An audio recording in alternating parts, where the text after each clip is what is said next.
Tere, mina olen Raul Remet, ettevõtte Solintel asutaja ja juhatuse liige.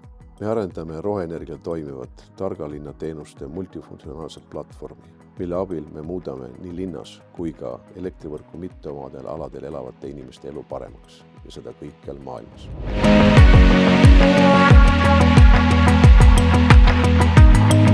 Selle platvormi kõige nähtavam osa on tuule- ja päikseenergial toimiv multifunktsionaalne tänavalgustuspost koos erinevate sensorite, energiasalvestus kui ka sidevõimaluste.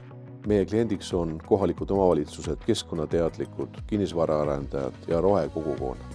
Rohekiirendi abiga soovisime piloteerida ja testida oma toodet erinevates kohalikes omavalitsustes ja arendada ja tõsta roheenergia tootlikkuse efektiivsust.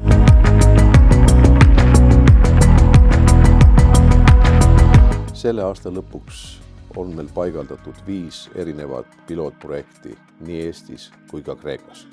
Me näeme, et Solintel on 5 aasta pärast multimiljonilise käibega rahvusvaheline ettevõte, kes opereerib nii USAs, Jaapanis, Lähis-Idas kui ka Euroopas, luues miljonitele inimestele tänu roheenergiale ja tehnoloogiale paremat elu.